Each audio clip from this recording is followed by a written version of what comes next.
श्री लाडली जी के चरणों में महावर रचना हो रही थी। लाडली जी अंतर में लालजू के चिंतन में डूबी हुई थी। अचानक श्री चरणों का स्पर्श और रचना में चंचलता दिखाई दी, तो आंख खोल के देखा कौन है, तो स्वयं लालजू महाराज है। लाडली जी ने देखा स्वयं लालजू महाराज अपने कर कमल से लाडली जी के श्री चरणों में महावर रचना कर रहे। कैसा ये एकांतिक अद्भुत सेवा सुख है।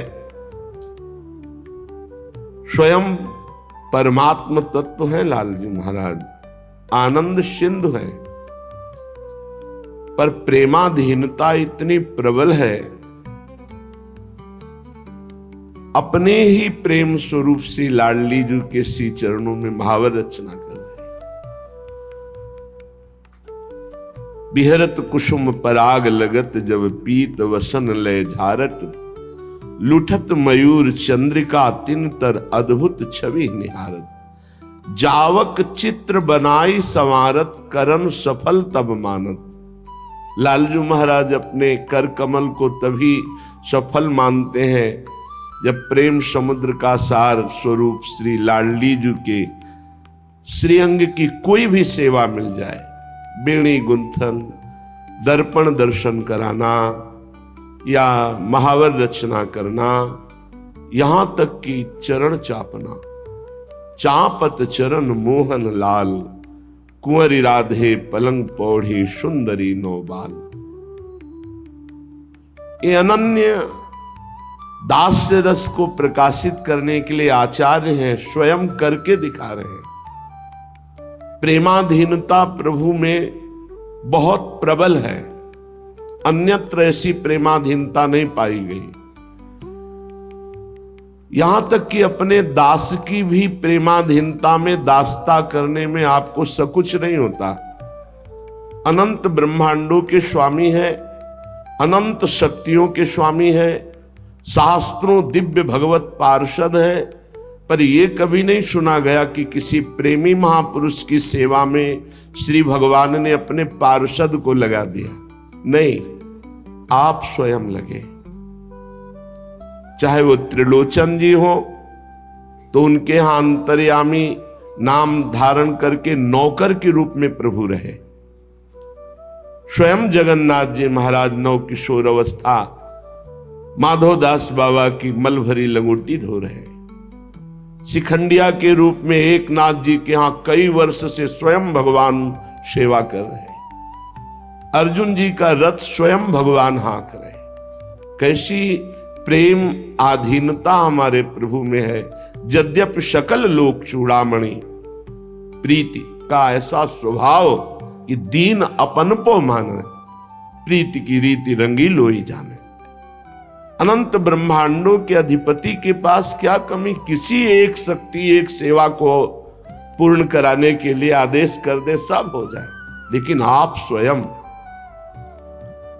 पग चापूं और सेज बिछाऊं, नौकर बनूं हजाम, हाकू बैल बनो गडवारो, बिना तनख्वाह रथवान, यही तो मेरे मन में ठणी, भगत मेरे मुकुटमणि।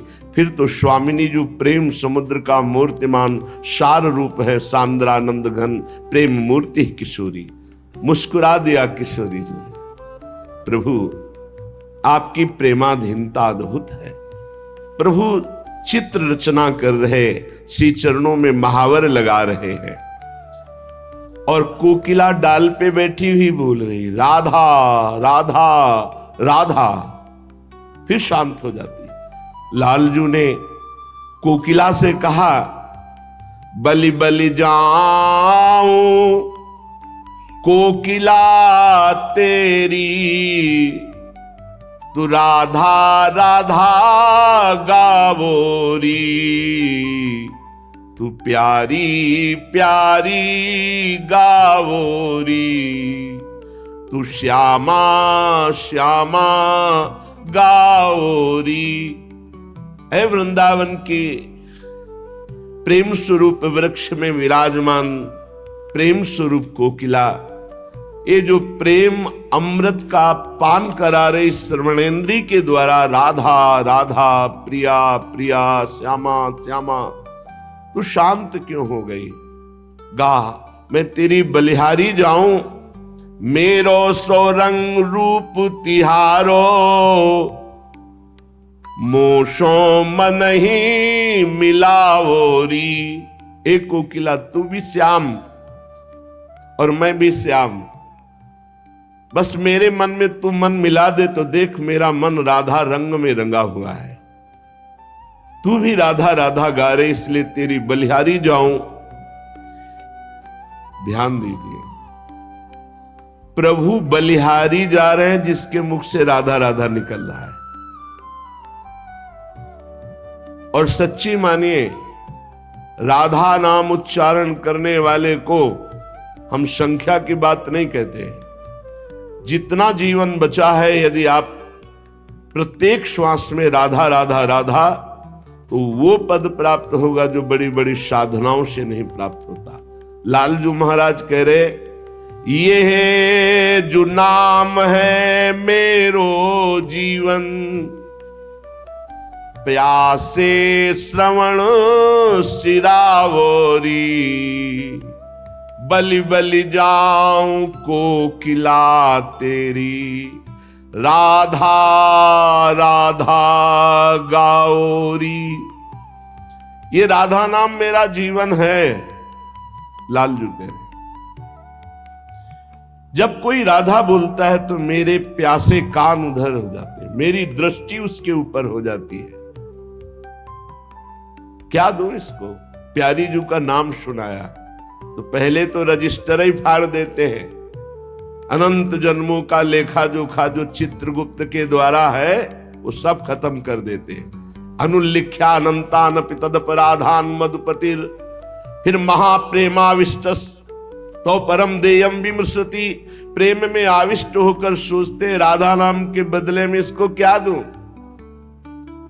तो त्रिभुवन में राधा नाम के बदले में ये माया वाली वस्तुएं देने योग्य थोड़ी है।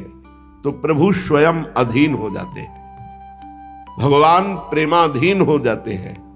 और जो राधा राधा उच्चारण करता है उसका न संचित कर्म न क्रियमाण रखते हैं और प्रारब्ध भोगने की सामर्थ्य दे देते हैं।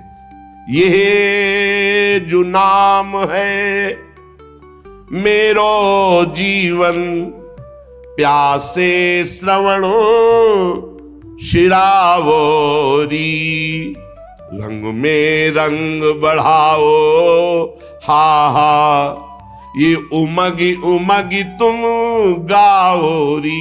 प्रेम रंग में और रंग चढ़ रहा है। कोकिला तू और जोर से बोल, राधा राधा राधा राधा, तन मन प्राण निछावर तेरे। प्रभु कह रहे, मैं अपना तन अपना मन अपना प्राण सब कुछ राधा नाम उच्चारण करने वाले के ऊपर बलिहार कर देता हूं, न्यौछावर कर देता हूं। अब न अधिक तरसाओरी, भोरी हित ये सुधा संजीवनी। ये राधा नाम सुधा रसम, ये संजीवनी मूरी है, ये अमृत रस है। बड़े भाग्यशाली हैं जिनके कान में ये राधा नाम पड़ता है, और उससे भी महान भाग्यशाली हैं जो हर समय राधा राधा ऐसा रटते हैं। भोरी हित ये सुधा संजीवनी, मेरो जीय जीवावरी। बलि बलि जाऊं कोकिला तेरी, राधा राधा गाओरी, राधा राधा गाओरी। भगवत नाम, भगवत धाम, भगवत लीला चरित्र और भगवत रूप एक भी पकड़ ले, कुछ चार में से एक ही पकड़ ले, वो परम पद का अधिकारी हो जाएगा। दृढ़ता पूर्वक पकड़े, अन्य आश्रय छोड़कर। धामवास नाम रटन, रूप ध्यान, लीला श्रवण गायन। कल प्रसंग चल रहा था, श्री देवर्षि नारद जी भक्ति तरुणी और ज्ञान वैराग्य वृद्ध, उनकी वृद्धावस्था दूर करने के लिए देवर्षि नारद जी ने वेदांत ध्वनि, वेद ध्वनि, गीता गायन, कोई प्रभाव नहीं पड़ा। आकाशवाणी हुई कि आपको इनके वृद्धावस्था के दूर करने का उपाय संत शिरोमणि जन बताएंगे। वो महान सत्कर्म का अनुष्ठान करोगे तो ये यौवन अवस्था को प्राप्त हो जाएंगे। गूढ़ आकाशवाणी, बहुत जगह संत महापुरुषों के पास देवर्षि नारद जी गए। जब बात रखी कि ज्ञान और वैराग्य की वृद्धावस्था कैसे जाए,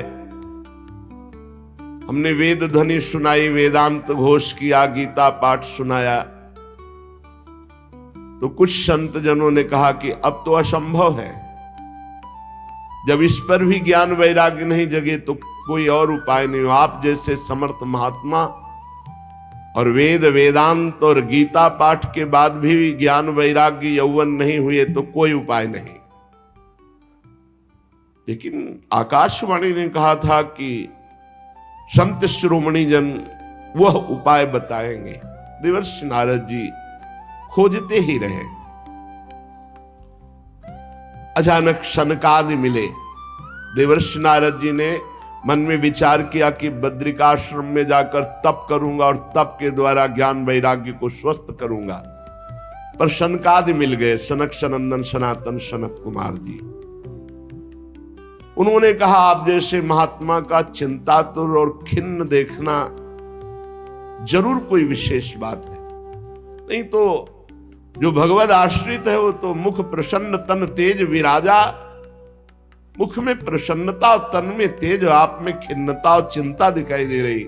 जरूर परहित की भावना से कोई विशेष कार्य में आपका चित्त उदास हुआ है।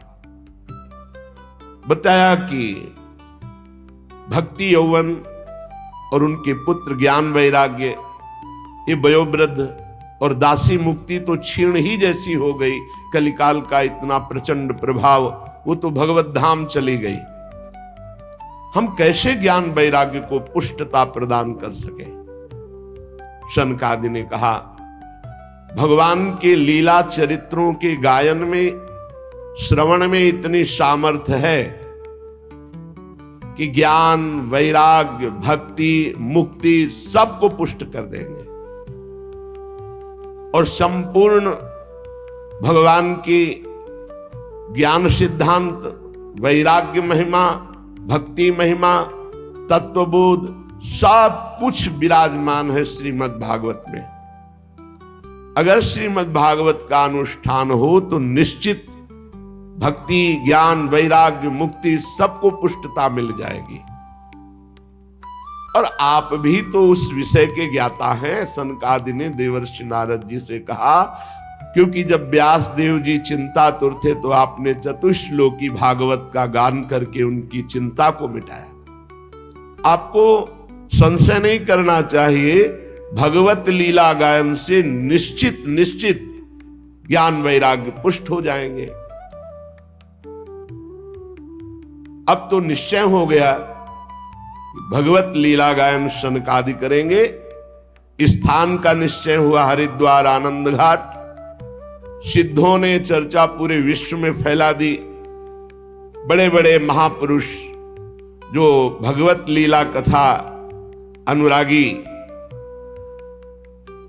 जैसे भगवान भृगु जी, वशिष्ठ जी, च्यवन जी, गौतम जी, मेधातिथि, देवल, देवरात, परशुराम, विश्वामित्र, शाकल, मार्कंडे, दत्तात्रेय, पिप्पलाद, योगेश्वर भगवान श्री कृष्ण, द्वैपायन, व्यास, पाराशर, छायासुख, जाजली, जन्हू, ये बड़े बड़े ब्रह्म ऋषि सनकादि कथा कह रहे हैं हरिद्वार में आनंद घाट पर होगी, ये सब उपस्थित हुए। साक्षात वेद, उपनिषद, मंत्र, तंत्र, 17 पुराण, 6 शास्त्र ये रूप धारण करके वहां विराजमान हुए। संपूर्ण गंगा आदि नदियां देवी रूप धारण करके, सरोवर, कुरुक्षेत्र, समस्त दिशाओं में जितने भी ऋषि मुनि सब वहां आकर के विराजमान हुए। श्री कृष्ण परायण सनक सनंदन सनातन सनत कुमार चारों को दिव्यासन में उच्च आसन पर विराजमान किया गया। समस्त श्रोताओं ने सनकादि की वंदना की। श्रोताओं में सबसे आगे वैष्णव जनों को बैठाला गया, फिर विरक्त, फिर सन्यासी, फिर ब्रह्मचारी, फिर और भी ऋषिगण। एक और देवता, एक और वेद उपनिषद शास्त्र मूर्तिमान होकर, एक और गंगा आदि देवियां, फिर उनके पीछे आगंतुक भक्तजन, जो भी स्त्री पुरुष भगवत कथा के लोभी जन थे, वो वहां आकर विराजमान। बड़ी जोर से शंख ध्वनि हुई, जय जयकार, नमस्कार। देवता लोग विमानों में चढ़कर पुष्पों की वर्षा किए। जे भी सनकादि ने भगवत लीला चरित्र प्रारंभ किया, ते ही सबके देखते देखते वहीं बीच में ही भक्ति, ज्ञान, वैराग्य बड़े तेजस्वी होकर के विराजमान हुए। इसमें 18,000 श्लोक हैं, 12 स्कंद हैं। परमहंस श्री सुखदेव जी इसके प्रवक्ता हैं। प्रधान श्रोता राजा परीक्षित जी हैं। जब अनंत जन्मों के पुण्यों का योग बनता है तो संसार चक्र से भटकते हुए जीव को सत्संग मिलता है, और जब वो सत्संग में भगवत चर्चा सुनता है तो निश्चित इसी जन्म में उसे भगवत प्राप्ति हो जाती है। बड़े भाग पाइब सत्संगा, बिना ही प्रयास हुई भवभंगा। बहुत से शास्त्र हैं, बहुत से पुराण हैं, बहुत से मार्ग हैं। कहां तक चलोगे? किस किस मार्ग में चलोगे? जीवन बहुत थोड़ा है, शाम तक जिए कि ना जिए कोई भरोसा नहीं। इसलिए भगवान का नाम और भगवान के लीला चरित्र, इनको पकड़ लो। गोस्वामी तुलसीदास जी ने कहा, जितनी साधना है सब जीरो है। अंक है भगवान का नाम, अगर नाम नहीं है तो 0 0 रखते जाओ, उसका ज्यादा कोई महत्व नहीं बनता। और अंक लिख दो 1, फिर 0 तो 10, फिर 1 0 तो 100, फिर 1 0 तो 1000, फिर 1 0 तो 10,000। हर शून्य का महत्व बढ़ता चला जाएगा। ऐसे ही अंक है नाम। नाम जप करते हुए जो साधना बने बढ़िया, और कोई साधना न बने तो चिंता की बात नहीं। नाम जप और लीला चरित्र गायन श्रवण, निश्चित भगवत प्राप्ति। जिसके घर में रोज नाम कीर्तन होता है और थोड़ी ही देर सही, आधा घंटे ही सही, भगवत चर्चा होती है, भगवान की लीलाओं का गायन होता है, वो घर घर नहीं रहता, वो तीर्थ हो जाता है। उस घर के सारे पाप नष्ट हो जाते हैं। कल आपने सुना था, जो कंठी धारण किए हैं, तिलक लगाए हैं, नाम जप करता है, भगवान की चर्चा सुनता है, भगवान का शरणागत है, भूत प्रेत पिशाच राक्षस यमदूत कोई भी उसे नहीं सता सकता है। इतनी सामर्थ्य शरणागति पे है, भगवत चिन्हों को धारण करने से है। हजारों अश्वमेध यज्ञ, सैकड़ों वाजपेयी यज्ञ, इनका फल एक तरफ, और जो पूरी की पूरी श्रीमद् भागवत 18,000 श्लोक सुन ले तो उस श्रीमद् भागवत के फल की श्रवण की समानता ये हजारों अश्वमेध और सैकड़ों वाजपेयी यज्ञ नहीं कर सकते हैं। क्यों? क्योंकि भागवत सुनने वाला सीधे भगवत धाम जाएगा, और यज्ञ भोक्ता स्वर्ग को भोगने के बाद फिर यही मृत्यु लोक में आएगा। ए तपोधनो, जब तक मन लगाकर भगवान की चर्चा नहीं सुनी जाती, तभी तक हमारे मन में पाप रहते हैं, शरीर में पाप रहते हैं। और जब हम मन लगाकर भगवान की चर्चा सुनते हैं तो हमारे मन में निष्पाप निर्मलता आ जाती है, और निर्मल मन में भगवान का वास है। निर्मल मन जन सो मोहि पावा, मोहि कपट छल छिद्र न भावा। गंगा जी स्नान करने से बाह्य पवित्रता, फिर धीरे धीरे मानसिक पवित्रता की तरफ गति होती है। लेकिन यदि भगवत लीला चरित्र सुना जाए तो बाह्य और आंतरिक दोनों पवित्रता हो जाती है। भगवान नाम जब किया जाए, भगवत लीला चरित्र सुना जाए तो सवाभ्यंतर शुचि, वो बाह्य और अभ्यंतर दोनों से पावन हो जाता है। इसलिए श्री कृष्ण लीला कथा अमृत की समानता न गंगा, न गया, न काशी, न पुष्कर, न प्रयाग कोई नहीं कर सकता। जिसको इसी जन्म में भगवत प्राप्ति की इच्छा है तो एक श्लोक ही सही, एक श्लोक ही गायन करे, कोई भी एक श्लोक याद कर ले। ये श्रीमद् भागवत का ही श्लोक है। कृष्णाय वासुदेवाय हरये परमात्मने प्रणत क्लेश नाशाय गोविंदाय नमो नमः। एक श्लोक अगर रोज गाया जाए जीवन में तो उसकी दुर्गति नहीं होगी। एक श्लोक या दसमा शास्त्रम प्रमाणम। अगर आधा श्लोक भी उच्चारण कर दे तो निष्पाप रहेगा पूरे जीवन। जो प्रणव का जप करता है, गायत्री अनुष्ठान करता है, पुरुष सूक्त गायन करता है, वेदों का स्वाध्याय करता है, द्वादशाक्षर मंत्र जप करता है,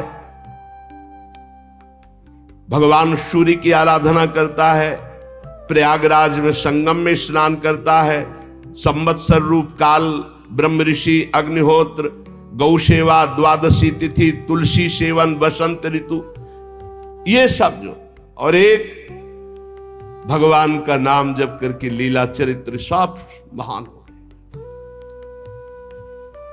बुद्धिमान वही है कि ये जन्म हमारा व्यर्थ न जाने पावे। सनकादि कहते हैं जो पुरुष अहर्निश भगवान का नाम जप करता है, अहर्निश निरंतर महिमा है। जो अहर्निश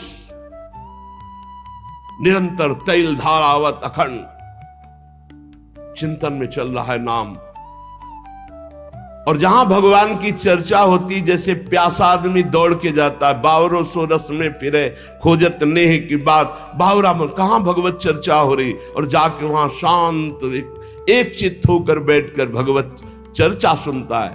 तो कह रहे जन्म कोटि कृतम पापम नश्यते नात्र संशया। करोड़ों जन्मों के पाप उसके नष्ट हो जाते, इसमें कोई संशय ना करे। जो नित्य भगवान की लीला कथा सुनता है, नित्य भगवान का नाम जप करता है, श्री तुलसी जी को जल चढ़ाता है, वैष्णव जनों की सेवा करता है, उसको परम पद दुर्लभ नहीं है, सुलभ है। जो पुरुष पधारने जा रहा हो, शरीर पूरा हो रहा हो, उस समय नाम कीर्तन, उस समय भगवान के लीला चरित्रों के 2-4 अध्याय गान कर दे, निश्चित वो भगवान के धाम को जाएगा। निश्चित ये करना चाहिए। अपना कोई परिचय हो या ना हो, किसी का शरीर छूट रहा है तो नाम कीर्तन शुरू कर दो। अगर आपको आता है तो संस्कृत या हिंदी से भगवान के पावन चरित्र जो गाए गए हैं, 2-4 अध्याय रास पंचाध्यायी के भगवत लीला के सुना दो। अवश्य अवश्य उसे भगवत प्राप्ति हो जाएगी। इस सनक सनंदन सनातन सनत कुमार जी कह रहे। जो धनी मानी जन है, यदि वे स्वर्ण का सिंहासन बनाकर उसमें श्रीमद् भागवत ग्रंथ विराजमान करके किसी वैष्णव को दान कर दे तो उन्हें भगवान का सायुज्य मोक्ष प्राप्त होता है, सायुज्य पदवी प्राप्त होती है। जिस दुष्ट ने अपनी सारी आयु में कभी न नाम जप किया है, न कभी लीला कथा सुनी, कोई भागवतिक कार्य नहीं किया, तो उसका जीवन व्यर्थ चला गया। संसार के भोगों का बोझा ढोते हुए, भोगों को भोगते हुए उसका व्यर्थ जीवन गया। व्यर्थ में माता ने प्रसव किया, उसका यहां मृत्युलोक में मानव शरीर धारण करना व्यर्थ हो गया। वो मुर्दा है जो भगवान का नाम जप नहीं करता, वो मुर्दा है जो भगवान की लीला कथा नहीं सुनता। वो भार स्वरूप है, पृथ्वी में पशु तुल्य है, धिक्कार है। सनकादि जन कह रहे,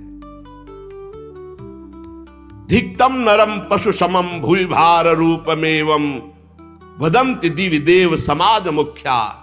संत समाज, देव समाज ऐसों का त्याग कर देते, धिक्कार कर देते हैं, जो न नाम जप करते हैं, न भगवद आचरण करते हैं, न भगवत लीला कथा सुनते हैं। संसार में सब कुछ सुलभ हो सकता है, पर संत समागम बहुत कठिन है। संत समागम, भगवत प्रेमी महात्मा का मिलना, महत्संगस्तु सुदुर्लभ हो। करोड़ों जन्मों के जब पुण्य एकत्रित होते हैं, तब भगवत प्रेमी महात्मा का सानिध्य और उनके श्रीमुख से सिद्धांत और भगवत चर्चा सुनने को मिलती है। नारद जी, आप बड़े ही महान योग निधि महात्मा है, क्योंकि आपने जगत कल्याण के लिए ज्ञान वैराग्य को पुष्ट करने के लिए प्रयत्न किया। भगवत मार्ग में भगवत लीला कथा श्रवण रसास्वादन करने के लिए झूठ बोलना त्यागना आवश्यक है। अगर झूठ बोलेगा तो भगवत लीला कथा का स्वाद नहीं मिलेगा। कम से कम अब लो नशानी अब ना नशे हो, अब तक हुआ, अब तो सही बोलना शुरू कर दे। क्या भय है, झूठ क्यों बोलते हैं? बड़ा मन मलिन कर देता है झूठ, और लोग बड़ी सफाई से झूठ बोलते हैं। कभी चूक से झूठ हो जाए तो हो जाए, तो उसे क्षमा किया जाता है। जानबूझकर 100 का 100% झूठ। दूसरा, व्यभिचार।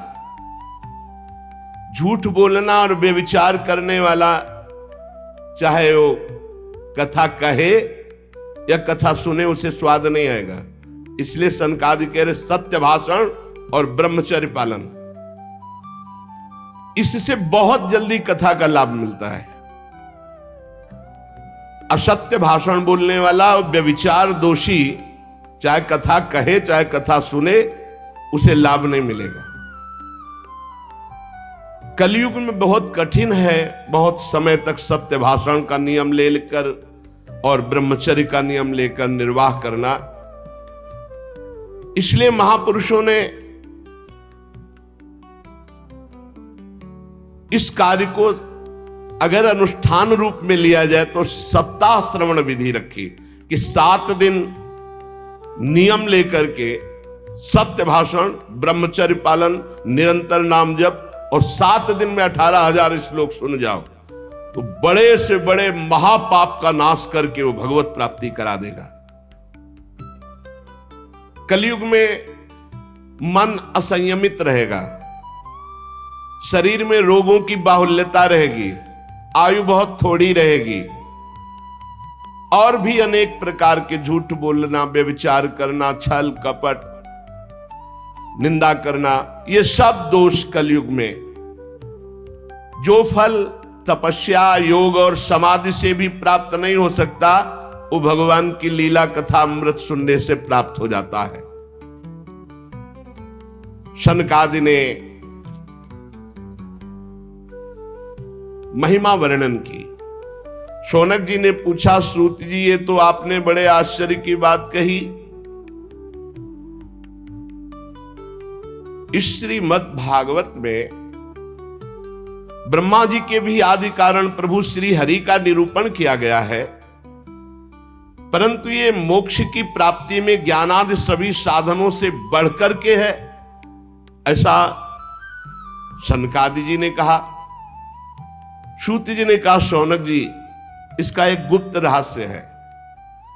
जब भगवान श्री कृष्ण इस धराधाम को छोड़कर अपने परम धाम को जाने लगे, तब उनके मुखारविंद से एकादश स्कंद का ज्ञानोपदेश सुनकर के उद्धव जी ने पूछा। उद्धव जी ने कहा, गोविंद, अब तो मुझे दिखाई दे रहा है कि आप अपना कार्य पूर्ण करके परम धाम को पधारना चाहते हैं। मुझे मेरी चिंता नहीं है, मैं तो आपके जूठन के प्रभाव से, नाम जप के प्रभाव से, आपके उपदेश के प्रभाव से परम पद की चिंता नहीं करता। एक चिंता मेरे हृदय में है, घोर कलिकाल आपके जाते ही आ जाएगा, अपना प्रभाव दिखा देगा। इसमें दुष्टों की बाहुल्यता होगी, संतों का संसर्ग मिलना बड़ा कठिन हो जाएगा। यहां जो मिलेंगे भी तो छल कपट और उग्र प्रकृति के, इसलिए ये पृथ्वी बड़ी दूषित हो जाएगी। कमल नयन, आप जा रहे हैं, फिर यहां कल्याण कैसे होगा, सबका मंगल कैसे होगा? साधुओं पर आपका बहुत प्रेम है, इसलिए हमारी प्रार्थना है कि यहां से आप मत जाइए।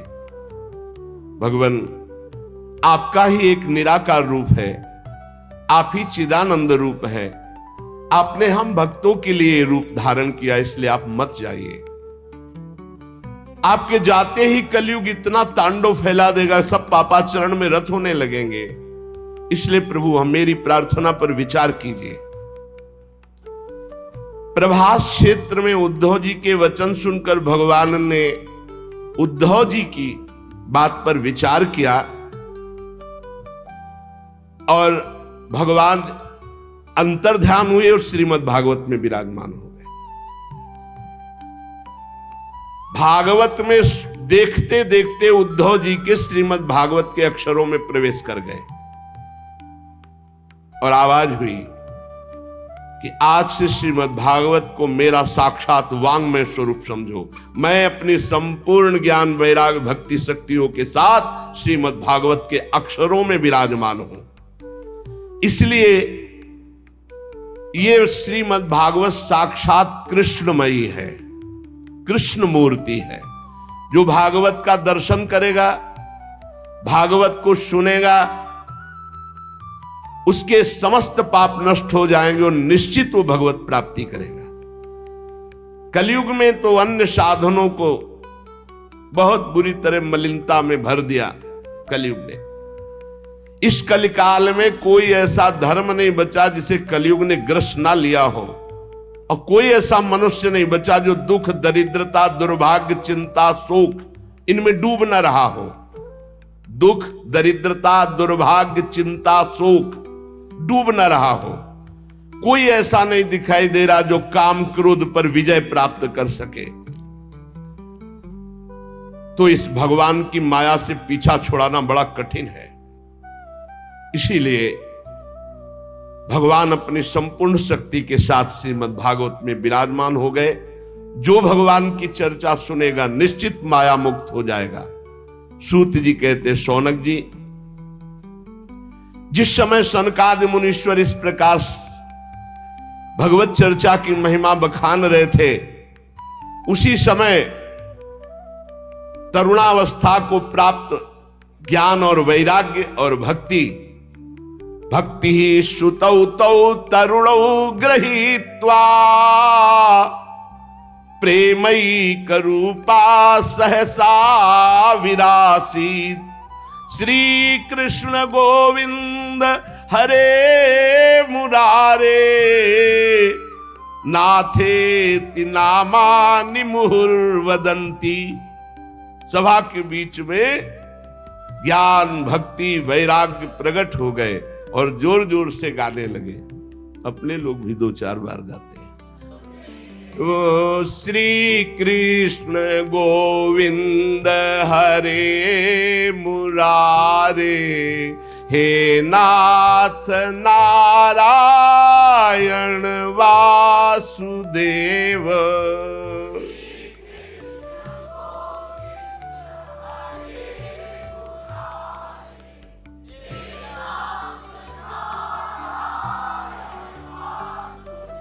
हे नाथ नारायण वासुदेव, हे नाथ नारायण वासुदेव,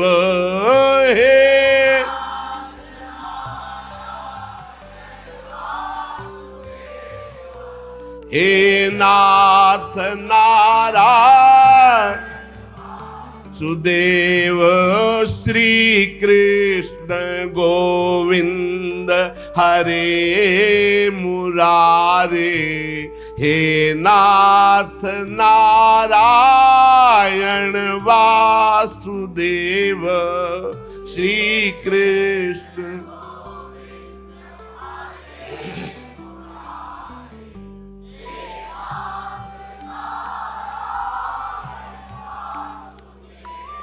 सभी सभासदों ने देखा परम सुंदरी दिव्य तेजोमयी प्रेम लक्षणा भक्ति भागवत के अर्थों का आभूषण पहने हुए। सब मुनिजन आश्चर्य हो, यह ऐसा तेजमय स्वरूप ज्ञान वैराग्य भक्ति का। तब सनकादि ने कहा, आश्चर्य मत करो, ये भक्ति देवी अभी अभी श्रीमद् भागवत की महिमा से प्रकाशित होकर के तरुण अवस्था को प्राप्त ज्ञान वैराग्य के साथ प्रकट हुई है। अपने पुत्रों सहित विनम्र होकर के भक्ति जी ने सनत कुमार जी से कहा। भक्ति बोली, मैं तो कलयुग में नष्ट प्राय हो गई, पर आपने भगवान की लीला कथा अमृत से मुझे पुष्ट कर दिया। अब आप आदेश कीजिए, मैं कहां रहूं।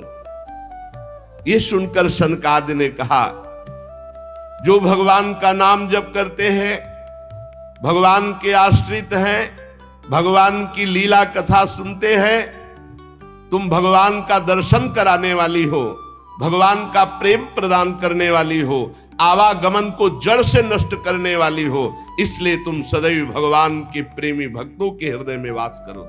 जो नाम प्रेमी, रूप प्रेमी, लीला प्रेमी, धाम प्रेमी, सदैव तुम उनके हृदय में वास करो। ज्ञान वैराग्य और भक्ति, ये कलयुग भले किसी को दूषित कर दे, लेकिन जिसके हृदय में हे भक्ति महारानी तुम ज्ञान वैराग्य के साथ विराजमान रहोगी, ये दृष्टि भी नहीं डाल सकता उन पुरुषों पर, उन उपासकों पर दृष्टि भी नहीं डाल सकता जिसके हृदय में भक्ति महारानी ज्ञान वैराग्य के साथ विराजमान है। कहां विराजमान? जो नाम जापक है, लीला चरित्र गायन श्रवण करता है, भगवद आश्रित है, उसके हृदय में सनक सनंदन सनातन सनत कुमार जी ने कहा कि आप ज्ञान वैराग्य सहित भक्ति विराजमान हो।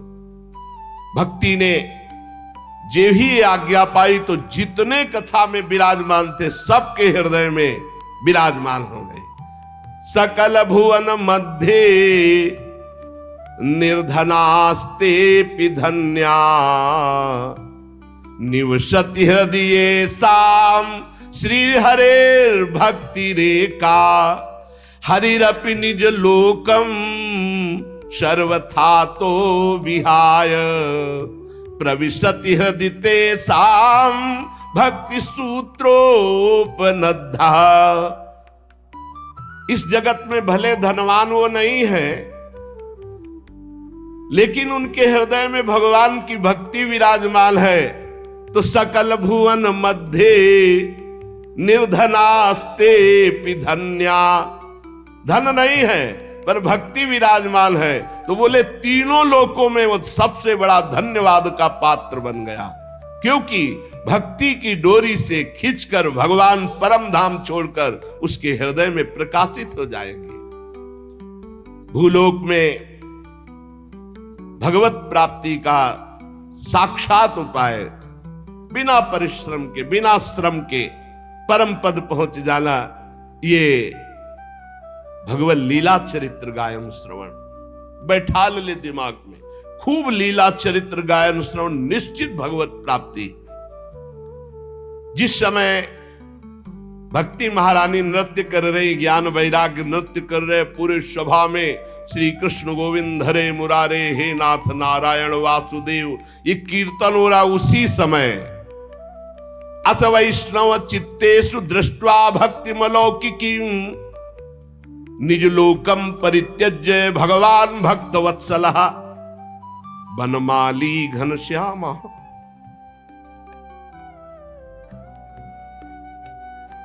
पीतवासा मनोहरः कांची कलाप रुचिरो लसन्मुकुट कुंडलः त्रिभंग ललितश्चारु कौस्तुभेन विराजितः कोटि मनमथ लावण्यो हरिचंदन चर्चितः परमानंद चिन्मूर्ति मधुरो मुरलीधरः आविवेश सुभक्तानां हृदयान्यमलानि च। उसी समय देखा कि सबके बीच में सी चरणों तक लटकती हुई बनमाला, सिर पर मोर मुकुट, कानों में कुंडल, ललित त्रिभंगी, अधरों पर वर्षी, नेत्रों में करुणा, वक्षा स्थल में कौस्तुभ मणि, श्रीअंगों में हरिचंदन चर्चित। क्या सुंदर रूप, मानो करोड़ कामदेवों की रूप माधुरी को छीन लिया गया हो। परमानंद चिन्मूर्ति,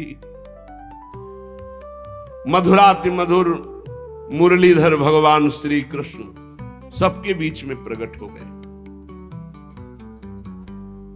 सब सभा खड़ी हो गई, शनकादि भी खड़े।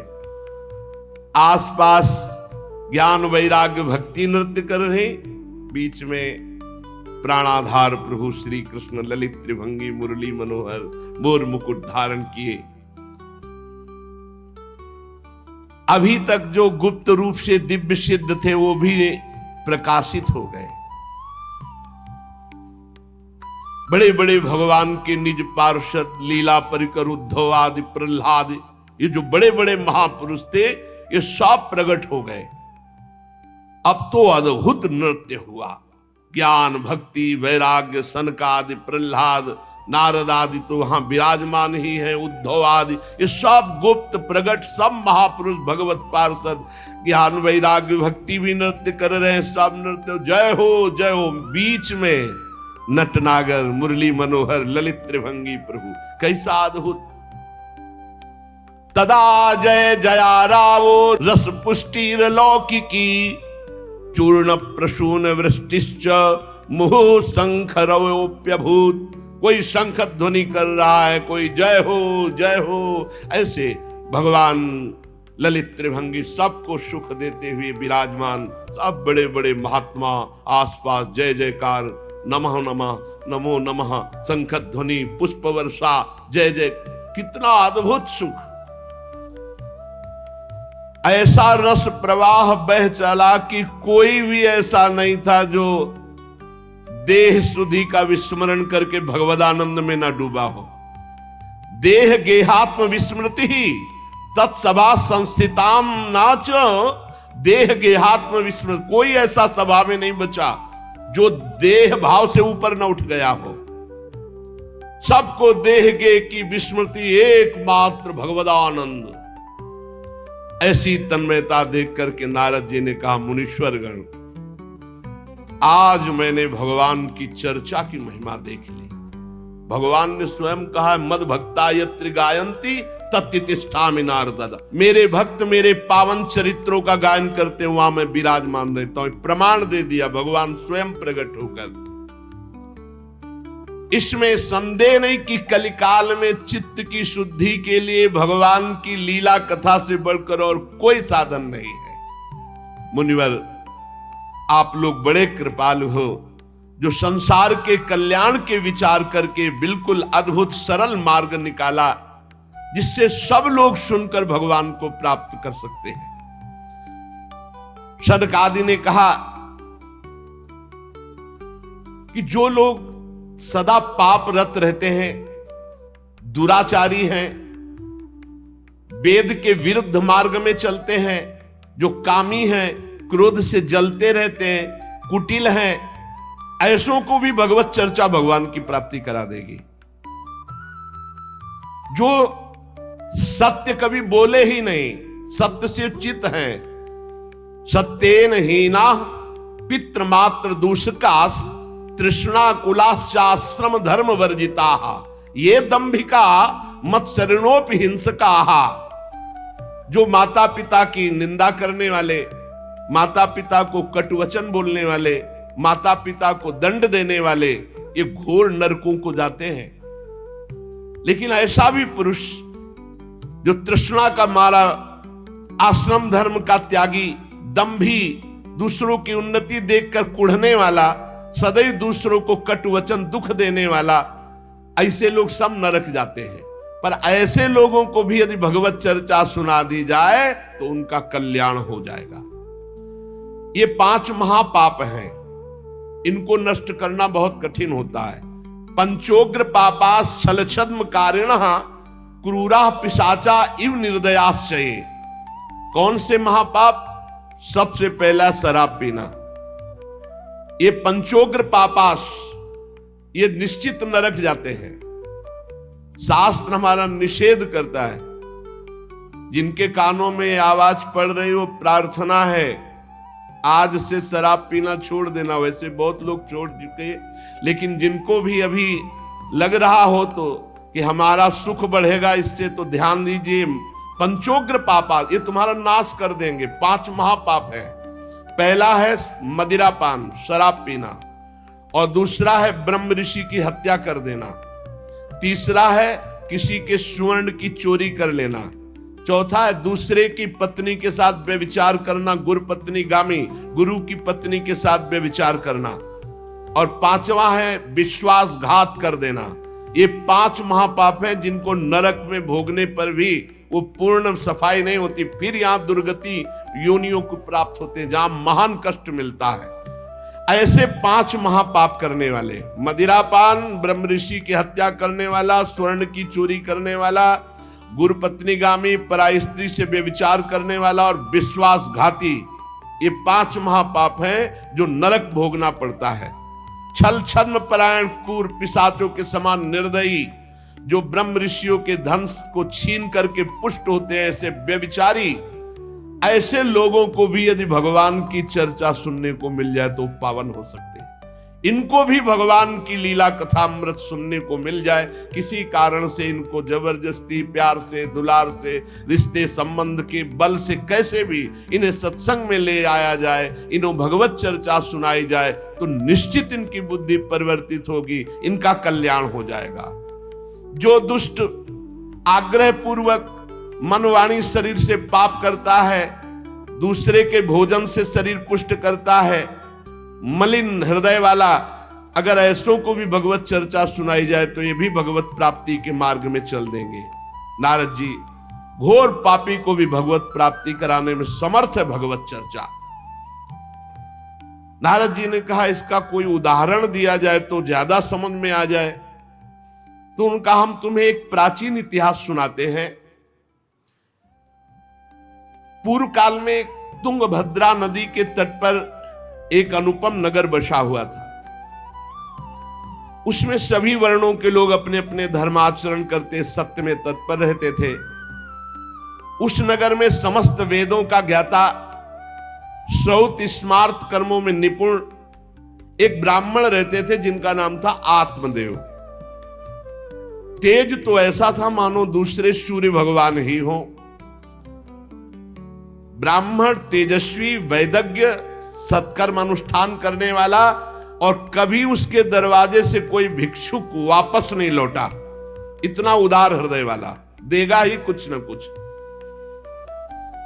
पर पूर्व प्रारब्ध के अनुसार उनकी जो पत्नी थी उनका नाम था धुंधुली। पति का नाम आत्मदेव और पत्नी का नाम धुंधुली था। सुंदरी थी, कुलीन थी, पर लड़ाकू स्वभाव था, अपनी बात पे अड़ जाना।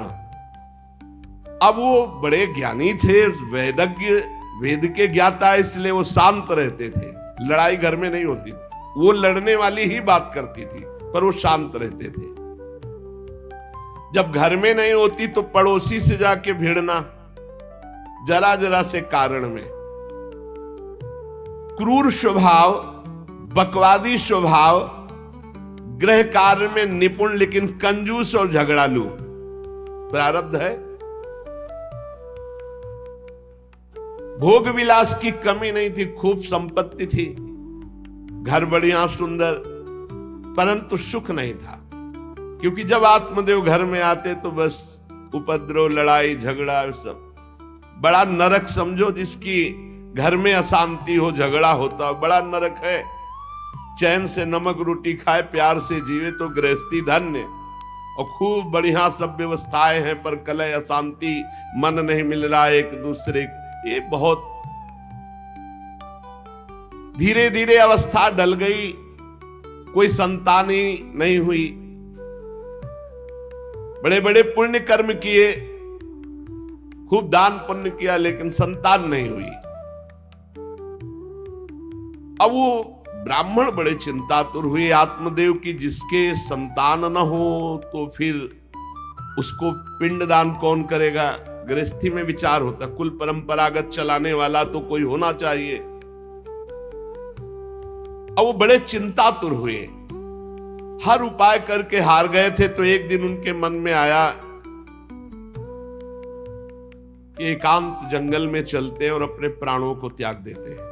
क्योंकि घर में जाओ तो कलह है, ना कोई संतान है। अब क्या, सब कुछ करके देख लिया, बुढ़ापा आ रहा है, पुत्र तो हुआ नहीं, तो कम से कम पुत्र होता तो कुल परंपरा चलाने। अब क्या, वो ऐसी भावना में थे कि जीवन व्यर्थ है, जंगल को चल दिए।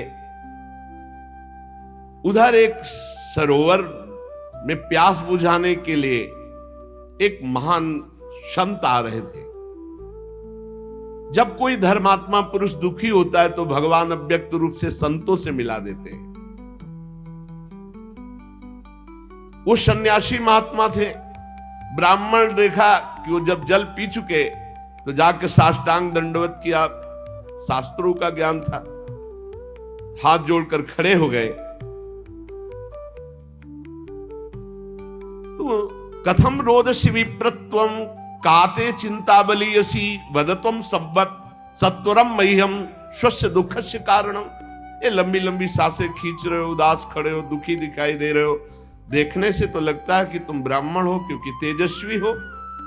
क्या चिंता है तुम्हारी जो तुम जल्दी जल्दी श्वासें खींच रहे हो लंबी, और दुख प्रकट कर रहे हो। ब्राह्मण ने कहा, महाराज आखिरी उपाय आप हैं। वैसे तो मैं बताऊं, अपने जीवन से निराश हो चुका हूं। आपको देखा तो आशा बन गई। पूर्व जन्म का कौन सा प्रारब्ध मुझे पता नहीं, पर संतान योग नहीं। अब मेरे पितर गरम गरम आंसू चिंता जनित छोड़ रहे हैं, क्योंकि पिंडदान करने वाला हमारे कुल में कोई नहीं रहा, संतानें नहीं उत्पन्न हुई। बहुत दुखी हो गया हूं। सही बताऊं, मैं आम प्राण त्यागने आया हूं जंगल में। मेरा मन मुझे धिक्कारता है कि तुम्हारा सब कुछ बेकार जब संतान नहीं। और यहां तक कि मैं जिस गाय को पालता हूं वो भी बछड़ा नहीं देती, वो भी बांझ हो जाती। यहां तक कि जो पेड़ लगाता हूं उसमें भी फूल फल नहीं आते। कितना मैं दुर्भागी हूं, बड़ा भागा हूं। अब मैं अपने प्राण त्यागने आया हूं। फूट फूट कर रोने लगे। संत का हृदय बड़ा करुणा में होता है। संत चाहे तो नवीन प्रारब्ध तत्काल रच सकते हैं, क्योंकि भगवान के भजन में अपार सामर्थ्य है। उन्होंने अपनी दिव्य दृष्टि से देखा होगा, आत्मदेव ब्राह्मण, पुत्र का मोह तो छोड़ दो, आप विवेक का आश्रय लो, भजन करो। मैं तुम्हारी रेखा को देख रहा हूं, एक जन्म नहीं 7 जन्म तक कोई संतान है ही नहीं। देखो, संतान के पीछे मत पड़ो। राजा सगर, महाराज अंग, बड़े बड़े संतान में बहुत दुख भोगे हैं। अब तुम भजन करो, जंगल में निकल आए, भजन करो, संतान की आशा छोड़ो। ब्राह्मण ने कहा कि मुझे उपदेश नहीं, ये उपदेश नहीं, सब पढ़ा हूं, मुझे पुत्र चाहिए, पुत्र देव, नहीं मैं आपके सामने अभी प्राण त्यागता हूं, मुझे पुत्र चाहिए। ब्राह्मण का ऐसा आग्रह देख करके सन्यासी जी ने कहा कि देखो, विधाता के लेख को कोई मिटा नहीं सकता, चित्रकेतु का चरित्र पढ़ के देख लेना। दैव जिसके उद्योग को कुचल देता है वो सफल नहीं होता है। तुम्हें पुत्र सुख नहीं है। उन्होंने कहा फिर हम कह रहे हैं बस अब पुत्र का आशीर्वाद दे ही दो, नहीं तो प्राण त्याग देंगे आपके सामने। सन्यासी जी ने देखा है तुम मानने ही वाले नहीं, तो उन्होंने योग बल से एक फल प्रकट किया, तपोबल से, और कहा लो योग तो नहीं तुम्हारे पुत्र का, पर मैं ये फल देता हूं, अपनी पत्नी को खिला देना, इससे बड़ा ज्ञानी महात्मा पुत्र पैदा होगा। तुम्हारी स्त्री 1 साल तक सत्य, शौच, दया, दान, ब्रह्मचर्य का पालन करे, एक टाइम अन्न खाए, तो और ये फल पाने के बाद 1 वर्ष के बाद ऐसा महापुरुष प्रकट होगा जो तुम्हारा कल्याण भी कर देगा, तुम्हारे पितरों का भी उद्धार कर देगा। वो योगीराज सन्यासी फल दिए। अब तो आत्मदेव बड़े प्रसन्न हुए क्योंकि कामना पूर्ण हो गई। फल लेकर आए। धुंधुली उनकी पत्नी थी जो लड़ाकू स्वभाव की, बड़ा क्रूर स्वभाव, दुष्ट स्वभाव, वैसे ही क्रूर स्वभाव था। आके कहा हो भाग्य, एक सन्यासी मिले, वो फल दिए, और उन्होंने नियम बताया है कि 1 साल तक सत्य बोलोगी, पवित्र रहोगी, दूसरों को दान करोगी, एक समय तुम अन्न खाओगी, और बहुत शुद्ध स्वभाव वाला महात्मा बालक पैदा होगा, ये फल खा लो।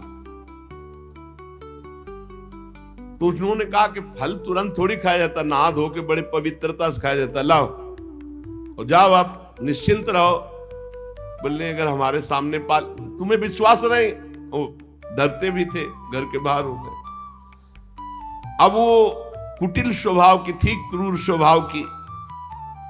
उन्होंने अपनी बहन को बुलाया और रो रो के कहने लगी कि बहन मुझे बड़ी चिंता हो गई, समस्या आ गई। क्या? बोले पंडित जी जो ये फल लाए हैं, फल से गर्भ रह जाएगा। पहले तो नियम बता गए हैं कि 1 साल तक झूठ नहीं बोलना, पवित्र रहना है, और दूसरों को दान देना, एक समय अन्न खाना है। अब हम तो बड़ी भयभीत हैं कि जब पेट में गर्भ बढ़ेगा तो भोजन कम हो जाएगा, पेट बढ़ेगा तो भोजन कम हो जाएगा। ये तो मैंने कर नहीं सकती क्योंकि 3 बार तो हमको अच्छा भोजन चाहिए, पंडित जी का 1 बार खाना, ये तो हो नहीं सकता। अच्छा, गर्भ बढ़ा, पेट बढ़ा, खाया पिया जाएगा नहीं, बहुत परेशानी उसमें लगेगी। और कहीं दैववश से अगर डाकू आ गए तो भाग भी नहीं पाऊंगी। चलो डाकू ना आए, कहीं आग लग गई घर में, तब तो हम जल के मरी जाएंगे क्योंकि गर्भ पेट में, ये तो हमसे नहीं। और फिर गर्भ निकलते समय सुना बहुत कष्ट होता है, ये सब हमसे नहीं होने वाला। देखो एक क्रूर स्वभाव की नकारात्मक सोच। और कहीं प्रसव काल में गर्भ टेढ़ा हो गया तो हम तो मरी जाएंगे, ये तो हमसे नहीं होगा। और अगर गर्भ हमारा बड़ा होने लगा और घर में ननद आ गई तो सब माल मता समेटती रहेगी, हम तो कुछ लड़ ही नहीं पाएंगे क्योंकि लड़ने लायक नहीं रहेंगी। ये सब विचार करके उनका, ये सब हमसे नहीं होने वाला। तो उनकी बहन ने कहा सोच क्यों करती हो? ठीक इसी समय हमें अनुभव हुआ है 2-4 दिन में, इसी महीने में, कि हमारे पेट में है, तुम हमारे पति को धन दे देना और गर्भवती का नाटक करो, और जब हमारे बच्चा होगा हम तुम्हारे यहाँ पहुंचा देंगे, और हम अपने यहाँ शोरगुल कर देंगे, बच्चा मर गया, कौन देखने आता है, और पति को पैसा दे देना। हाँ, ये तो बढ़िया बात रही, बढ़िया विधान बन गया, जैसे को तैसे मिले तो बढ़िया विधान बन गया। तू गर्भवती का नाटक कर आज से कि फल पा लिया और मैं गर्भवती हो गई,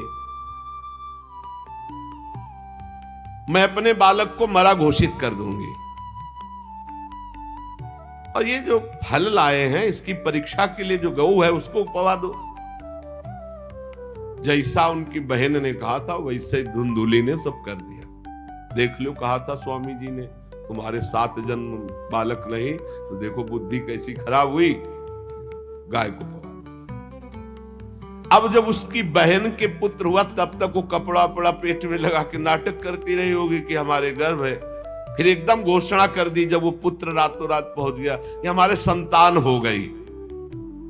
उसके पिता को अच्छा धन दे दिया, वो धुंधुली को ला करके बहन का बेटा दे दिया। आत्मदेव तो बहुत आनंद हो गए। जानी न जाए नारी गति भाई, उनको क्या पता कि घर में क्या रहस्य हुआ। वो तो बहुत सुखी हो गए कि संत भगवान के द्वारा दिए हुए फल से हमारे पुत्र हो गया। बड़ा आनंद, बड़ा उत्सव मनाया। बालक के जात कर्म संस्कार कराए, खूब दान पुण्य किया, मांगलिक कृत्य किए। धुंधुली ने अपने पति से कहा कि पता नहीं क्या कारण है, मेरे वक्षा स्थल में दूध तो है नहीं, और अभी नया बालक है, बिना मां के दूध के जीवित नहीं रहेगा, तो हमारी बहन के बालक हुआ था पधार गया है, उसको बुला ले क्या? अरे उन्होंने कहा बिल्कुल बुलाओ, हम और पैसे देंगे, स्वागत करेंगे, हमारा बच्चा पुष्ट होना चाहिए। बहुत बुद्धि लगाते क्रूर स्वभाव के लोग, कैसा एकदम फिट कर लिया विधान। अब उसको बुला लिया बालक का पालन पोषण करने के लिए पैसे के, और वो असली मां तो वही है ही है। पुत्र की रक्षा के लिए जो जो कहा आत्मदेव ने वो सब स्वीकार कर लिया। 3 महीने इस बालक के व्यतीत होने के बाद, उन्होंने कहा था 1 साल बाद होगा, 3 महीने व्यतीत होने के बाद गौ के बच्चा हुआ मनुष्याकार, केवल कान गौ के, पूरा मनुष्याकार, सर्वांग सुंदर, दिव्य तेजोमय, स्वर्ण की सी कांति, क्योंकि वो योगी के तप का। ब्राह्मण देवता नाच पड़े कि भगवान जब दिए तो कितना आनंद, घर में भी बच्चा और गौ के भी बच्चा ही हुआ। खूब संस्कार करके मंगल दान, बड़े प्रसन्न है। सब लोग कहते आत्मदेव का देखो कैसा भाग्य बदला कि घर में भी पुत्र हुआ, गौ के भी पुत्र हुआ, बछड़ा नहीं, केवल कान भर। कैसे आश्चर्य की बात, दिव्य बालक उत्पन्न हुआ। पर इस गुप्त रहस्य का किसी को पता नहीं। आत्मदेव ने देखा कि बालक पूरा मनुष्याकार, केवल कान, गाय के तो नाम रखा गोकर्ण। और धुंधुली ने किसी शास्त्रीय पद्धति से नहीं, अपनी पद्धति से, हमारा नाम धुंधुली तो हमारे लड़के का नाम होगा धुंधकारी, उसका नाम रखा धुंधकारी। कुछ काल व्यतीत हुआ, दोनों जवान होने लगे। गोकर्ण में पूर्ण वैदिक सिद्धांत, धर्म पूर्वक, बड़े ज्ञानी महात्मा, और धुंधकारी पूर्ण दुष्ट। शौचाचार का तो नाम भी नहीं था पवित्रता का धुंधकारी में। खान पान पशुओं वाला, क्रोध नाक में चढ़ा, गंदी वस्तुओं से प्यार करने वाला, बहुत ही गंदा स्वभाव। चोरी बचपन से, द्वेष, पीट देना, लड़ाई करना, ये उसका चलते स्वभाव। दूसरों के खेती में आग लगा देना, घरों में आग लगा देना, गौशाला में आग लगा देना। जैसे किसी का बालक खेल रहा है, आसपास देखा कोई, उठाया कुएं में फेंक दिया, बड़ा दुष्ट स्वभाव। और बड़ा हुआ हिंसक स्वभाव, अस्त्र शस्त्र धारण करके, जैसे कोई अंधा जा रहा है तो आओ बाबा तुम्हें रास्ता बता दो, कुएं में जाके ढकेल देता है। बहुत ही गंदा स्वभाव, दुष्ट स्वभाव। अब वो शिकार करने लगा पशुओं का और मांस खाने लगा। जहां आत्मदेव कितनी पवित्रता से, वहां दुष्ट कितना। अब धीरे धीरे व्यभिचार करने लगा, वैश्याओं से संपर्क रखने लगा। संपत्ति थी ही, सारी संपत्ति वैश्याओं को। एक दिन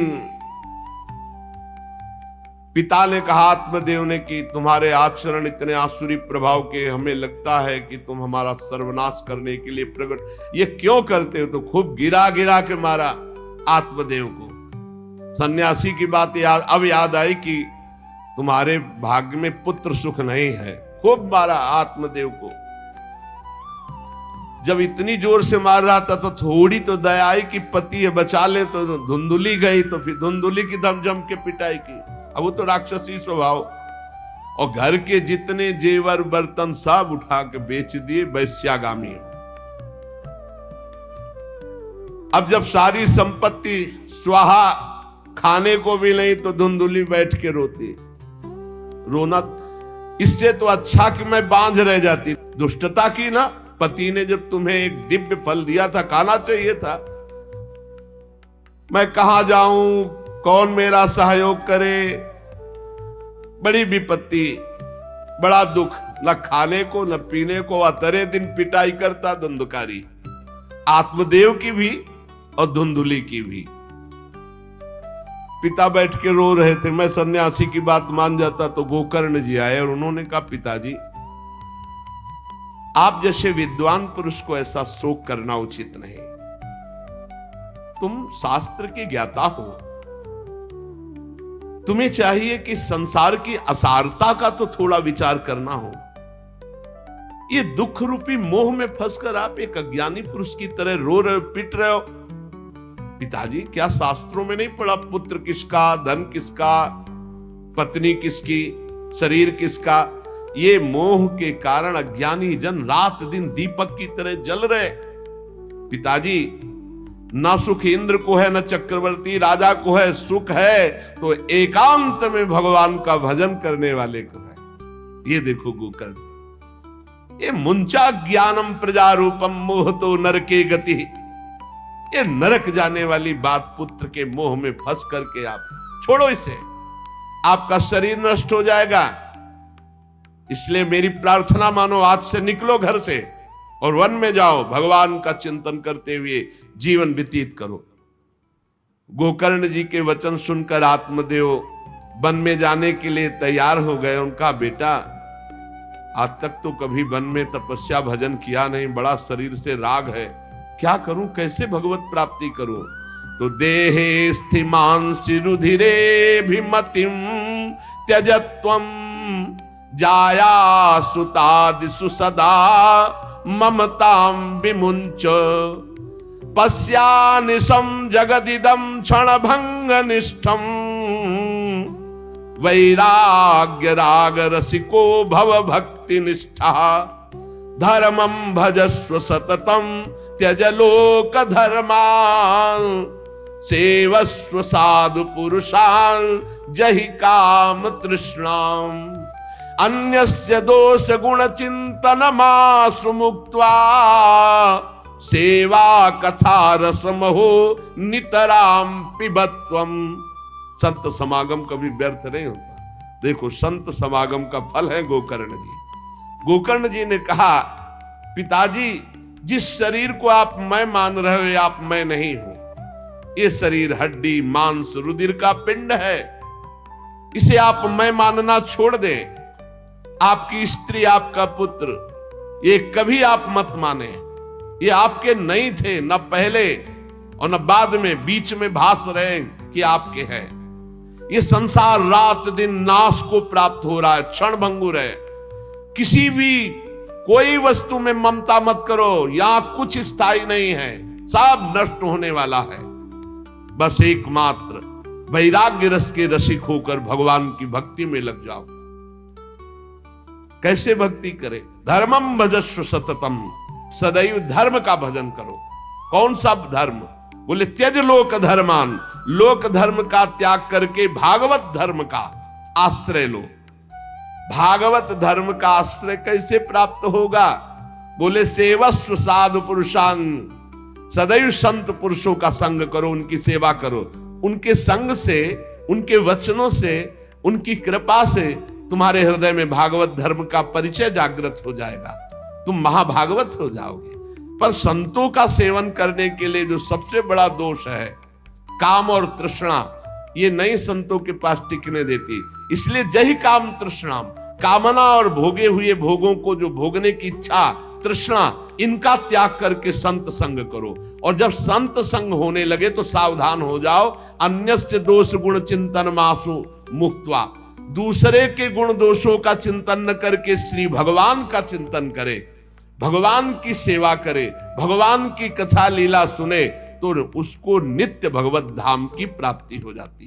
हे पिताजी, शरीर से मैंपन छोड़ दीजिए और शरीर संबंधियों से मेरापन छोड़ दीजिए और भागवत धर्म का आश्रय लेकर संत समागम कीजिए। सदैव संतों की सेवा, भगवत सेवा, नाम जप, लीला कथा, श्रवण गायन, इसी से भगवत प्राप्ति हो जाएगी। बस उसी समय गोकर्ण को मन से प्रणाम करके कि भगवान गुरु रूप से इसी रूप में आकर मुझे उपदेश दे रहे हैं, उसी समय आत्मदेव जी ने तो घर छोड़ दिया और वन की यात्रा की। 60 वर्ष की आयु हो चुकी थी, पर ज्ञान था शास्त्रों का। बड़ी निष्ठा से अपनी बुद्धि को समेटा संसार से और रात दिन भगवान के चिंतन में लगा दिया। भगवान के चिंतन और भागवत के 10वें स्कंद का रोज पाठ पूरा, जो भागवत का 10वां स्कंद श्री कृष्ण लीला चरित्र से भरा हुआ है, पूरा पाठ और निरंतर नाम जप, इसके प्रभाव से श्री कृष्ण चंद्र की प्राप्ति हुई गोकर्ण जी के उपदेश से आत्मदेव की। अब जब पिता वन को चले गए तो और छूट, वैसे मानता तो था ही नहीं, पर और छूट हो गई।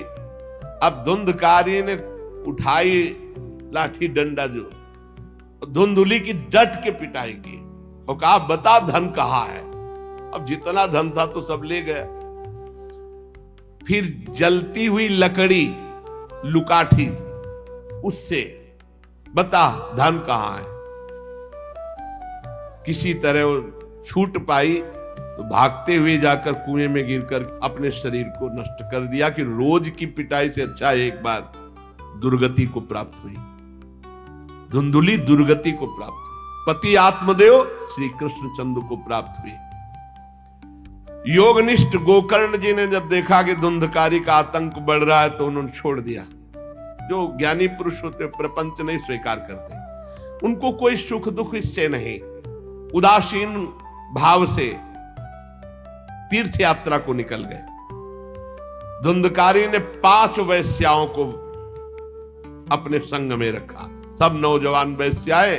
अब उनके लिए पशुओं का मांस चोरी करके उनकी मनोकामनाएं पूरी करना। बुद्धि भ्रष्ट थी, आचरण भ्रष्ट थे, क्रूर कर्मा। एक दिन उन वैश्याओं ने कहा कि हमको तो हार नहीं पहनाया आज तक, कामना होती है। अब 5 को हार लाने के लिए तो बहुत रुपया चाहिए। मौत की भी उसको कोई भय नहीं रह गई थी। वो जिसको देखता काट करके जो मिलता धन एकत्रित करके 5 के लिए सुंदर आभूषण हार। अब हिंसा में उतरा जो, तो उसके लिए क्या। स्त्रियों ने सोचा कि नित्य नवीन चोरी करता है, आज हमने हार के लिए कहा तो 5 के लिए व्यवस्था कर दिया। पकड़ा जाएगा, जब ये पकड़ा जाएगा तो राजा इसे फांसी देंगे, तो हमको भी 5 को फांसी मिलेगी। मरना तो है ही है ना इसे। 5 ने विचार किया, मरना तो है ही, राजा फांसी देगा तो हम ही फांसी दे देती, तो कम से कम हम तो बच जाएंगे। बुरे कर्म का बुरा ही परिणाम होता है, कुछ भी कोई कर ले। धुंधुली कुएं में शरीर त्याग करके दुर्गति को प्राप्त हुई।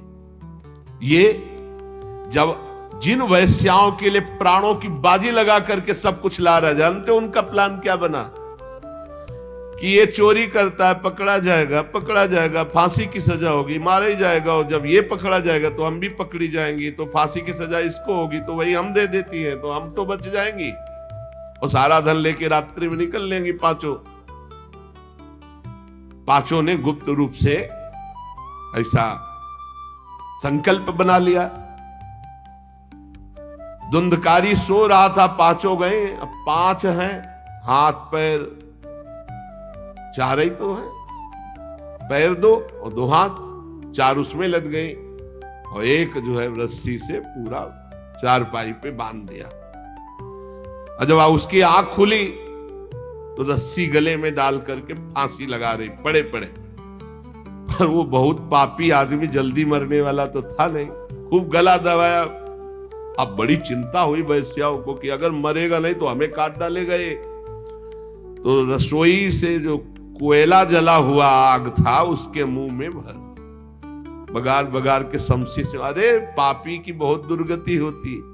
दहकते हुए अंगारे उसके मुंह में और खूब कस के गला दबा, छटपटा छटपटा कर पीट पीट के मार डाला धुंधकारी को, और उसके शरीर को वहीं घर में एक गड्ढा बना के पांचों ने गाड़ दिया,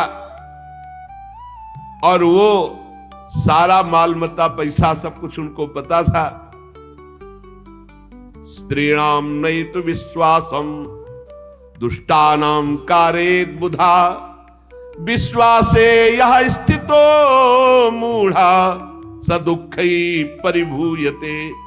शास्त्र कहता है जो व्यभिचारिणी दुष्ट स्वभाव वाली, जो केवल अर्थ पर दृष्टि रख करके धर्म का त्याग करने वाली है, स्त्रीणाम नयितु विश्वासम दुष्टानाम कारेत बुधा, ऐसे दुष्ट आचरण, चाहे स्त्री हो चाहे पुरुष, ऐसे दुष्ट आचरण वाले को कभी विश्वास में नहीं, विश्वास पात्र नहीं बनाना चाहिए।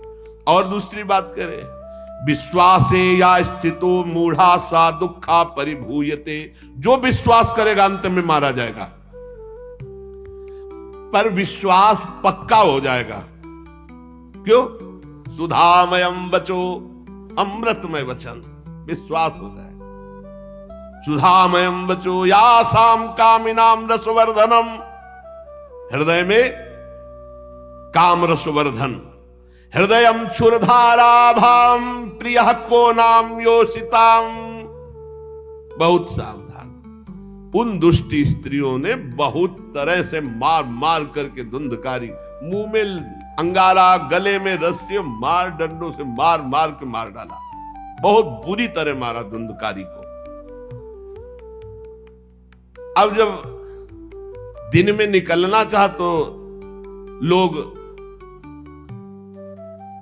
आज धुंधकारी नहीं देखा, बोले प्रीतम किसी कार्य से बाहर गए और असर लगाकर पांचों माल मत्ता लेके भाग गए। बहुत सावधान। संहृत्य वित्तम तायाता कुलटा बहुभर्तिका, धुंधकारी बभूवाथ महान प्रेतः कुकर्मतः। जो कई पुरुषों से सहवास करती हैं या कई स्त्रियों से जो सहवास करता है, ऐसा अपवित्र हो जाता है कि उसके छूने मात्र से पुण्य नष्ट हो जाते हैं। तो ये तो उनके संग से ही रह रहा था, उसे वैश्या उसे ही कहते हैं। उन वैश्याओं के संग से सारे सुकृत नष्ट हो चुके थे, महान पाप का स्वरूप हो गया था, और वो सब भाग चुकी थी। तो धुंधकारी को भयंकर प्रेत योनि की प्राप्ति हुई, प्रेत योनि, भयंकर प्रेत योनि। अब वो बवंडर रूप, जो चक्रवात जैसे बवंडर देखते हो ना, वो रूप धारण करके दसों दिशाओं में भटकता, और प्रेत को स्वयं से पानी पीने के लिए कोई सुविधा नहीं। ऐसा नहीं नदी के किनारे रह रहा तो पानी पी लेगा, वो किसी को पकड़ेगा तब उसके द्वारा जो उसको पानी पिलाया जाएगा वो उसको मिलेगा। ऐसे पानी नहीं पी सकता, ना कुछ खा सकता है, ना कहीं विश्राम कर सकता है। वो बस हा दई चिल्लाता हुआ, रोता हुआ भटकता है। प्रेत योनि बड़ी भयानक होती है। जब तीर्थ यात्रा करके गोकर्ण जी लौटे तो सुना कि धुंधकारी का लापता और मार डाला गया। तब उन्होंने फिर गया गए और वहां पिंडदान किया धुंधकारी के लिए भी। बड़े महात्मा थे गोकर्ण, श्राद्ध किया और काफी तीर्थों में मंत्रानुष्ठान किया कि इसका कल्याण हो जाए। ये सब करके लौट आए अपने पिता आत्मदेव के घर में। रात्रि में कोई देख ना पावे इसलिए सीधे अपने घर में गए और शयन किया। और वहीं गड़ा था धुंधकारी, प्रेत आत्मा बन के वो मड़रा रहा था। वही प्रेत आत्मा ऐसे को नहीं छूती जो भगवान का भजन करते। देखो, अब जे धुंधकारी ने देखा कि गोकर्ण आए हैं तो उसको तसल्ली हुई कि महात्मा हमारा कल्याण कर देगा। वो प्रकट हुआ, भेड़ा बना। धुंधकारी पहले भेड़ बना बड़ा, और ऐसे गोकर्ण जी ने देखा कि दरवाजा तो बंद था, भेड़ कहां से आ सकता है। तुरंत भैंसा बन गया, तुरंत इंद्र रूप धारण कर लिया, भयावा, प्रिय, ऐसे कई रूप बदल बदल। तब उन्होंने कहा ये विपरीत अवस्था, इसका मतलब ये प्रेत है। क्योंकि ऐसी विपरीत निंदनीय और बंदनीय दोनों रूप धारण कर रहा है, दुर्गति को प्राप्त हुआ प्रेत आत्मा है। वो डरने वाले तो थे नहीं, ज्ञानी महात्मा थे। गोकर्ण ने कहा, कस्तो मुग्र तरो रात्रौ कुतो यातो दशामिमाम किंवा प्रेता पिशाचो वा राक्षसो शीत संसना। कौन है तू? प्रेत है, पिशाच है, राक्षस है, क्या है ये? क्या नाटक कर रहा है? कभी भेड़ बनता, कभी भैंसा बनता, कभी इंद्र बनता, कभी ये रूप। कौन है तू? ये अधोगति को प्राप्त कैसे हुआ तू? गोकर्ण जी डरे नहीं। अगर सच्चा महात्मा न हो तब तो भयभीत हो जाए। गोकर्ण जी सच्चे महात्मा है। अब वो चिल्ला चिल्ला के केवल रो रहा, एक शब्द भी नहीं बोल पा रहा। तो गोकर्ण जी समझ गए अधिक पाप होने के कारण ये बोल नहीं सकता। तब अंजलि में जल लिया और कई मंत्रों का जाप किया और फिर उसके ऊपर फेंका। जे भी फेंका तब बोल पाया, भैया मैं आपका भाई धुंधकारी हूं, बचा लो, मेरी भारी दुर्गति हो गई।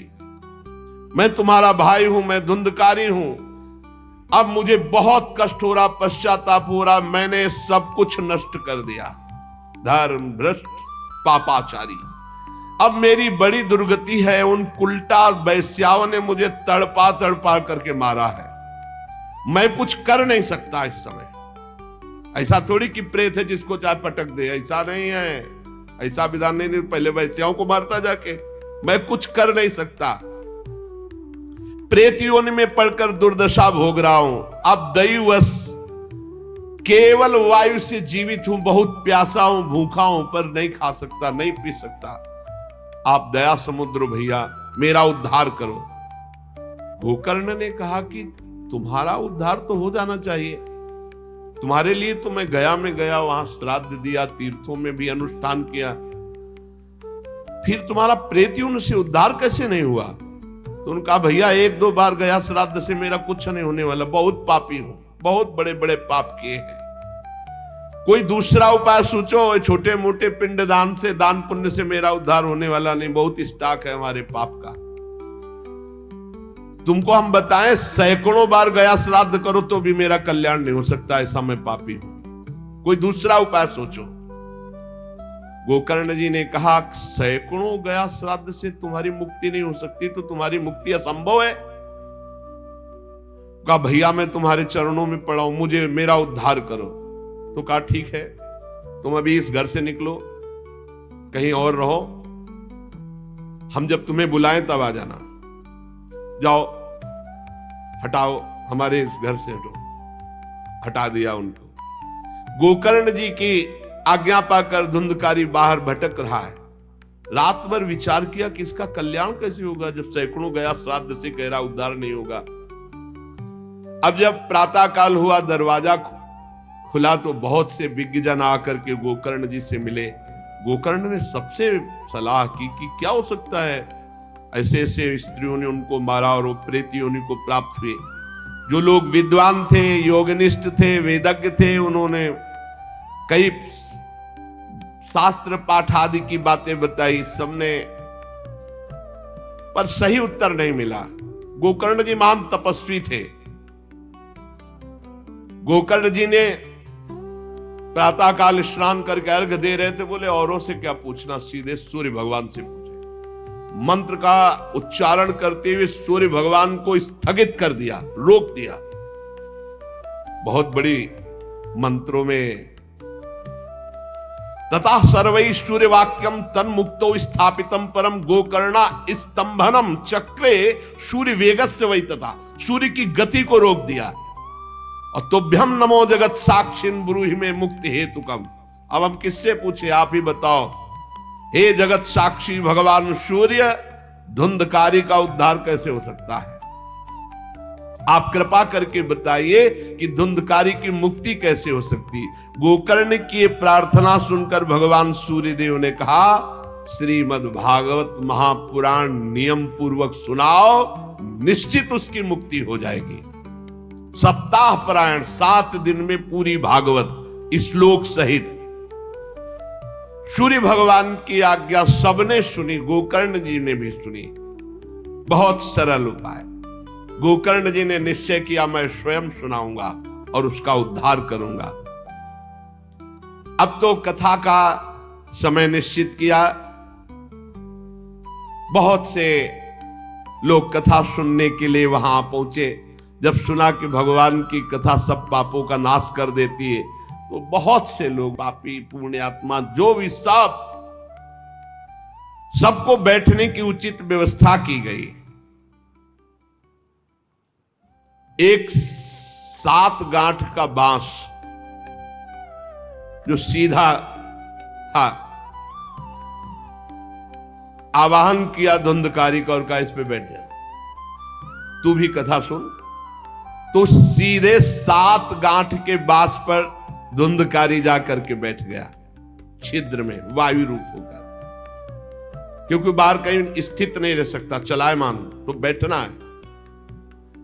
गोकर्ण जी ने एक वैष्णव को मुख्य श्रोता बनाया और प्रथम स्कंद से स्पष्ट स्वर में कथा सुनानी प्रारंभ की, श्लोक और अर्थ।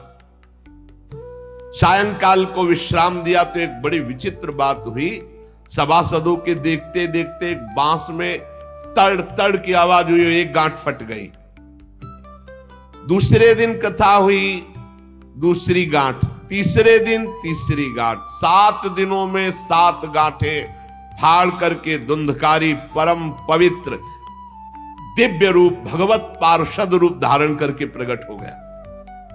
धुंधकारी का श्याम वर्ण पीतांबर धारण के, तुलसी की माला, सिर पर मनोहर मुकुट, कानों में कमनी कुंडल, सामने आकर गोकर्ण को प्रणाम किया और कहा, भाई अब मैं भगवत पार्षद बन गया, प्रेत योनि से मुक्त। 7 दिन में भयंकर पापात्मा धुंधकारी श्री भगवान की चर्चा सुनने के कारण भगवत स्वरूप हो गया।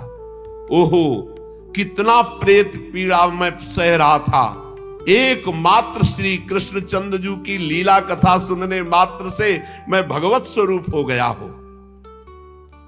भैया, मैं कैसे आपका उपकार करूं?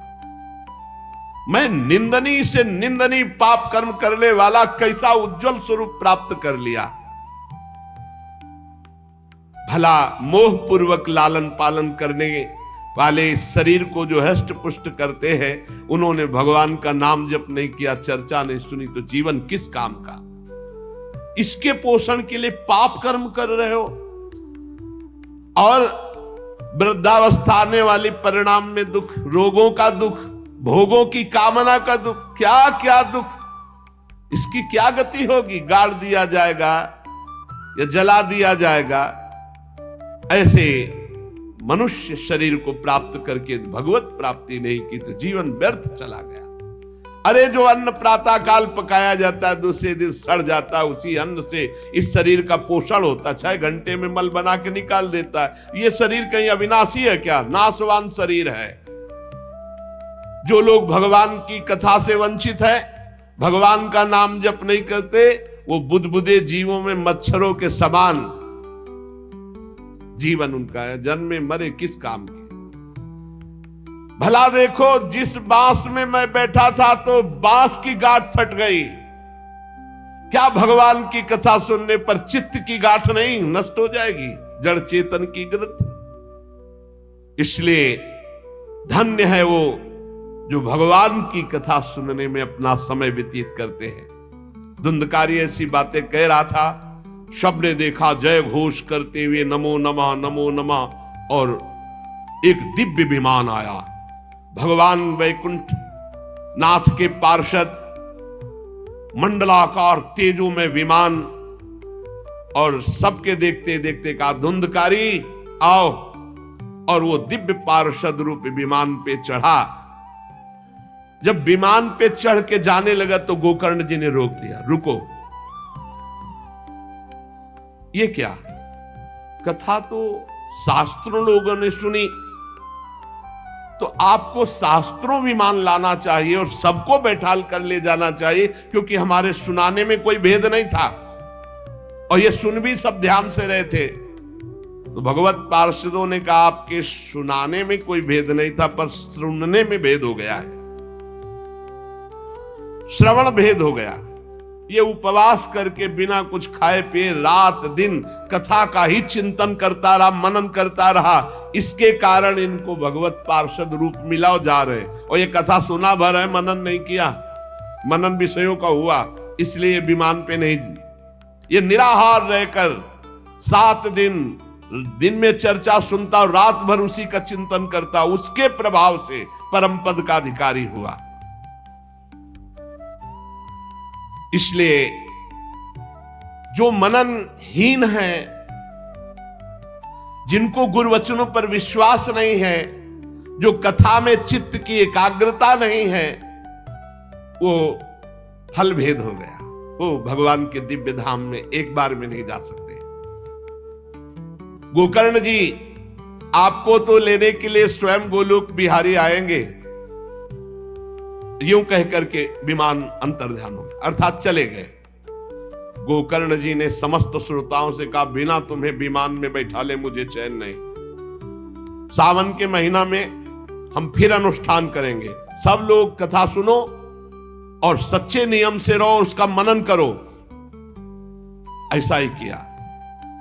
सब लोग उपवास करके, अल्पाहार करके कथा सुने, और जे ही 7 दिन में कथा की समाप्ति हुई तो भगवान के बहुत से पार्षद विमान लेकर आए, और जितने कथा सुनने वाले थे सबको परम धाम ले गए। और भगवान ने गोकर्ण जी को स्वयं गोलोक बिहारी हृदय से लगाया। जे भी हृदय से लगाया तो गोकर्ण भगवत स्वरूप हो गए। वही किरीट, श्यामवर, पीतांबर धारण किए हुए, कुंडल आदि से विभूषित। यहां तक कहते हैं कि उस कथा में सुनने में जो कुत्ते भी बैठे थे, वो भी गोकर्ण जी की दृष्टि पड़ने पर विमान पर बैठकर भगवत धाम को गए। भक्तवत्सल भगवान श्री कृष्ण इतने गोकर्ण जी पर प्रसन्न हुए कि तुमने सबको कथा सुनाकर मंगल अनुष्ठान।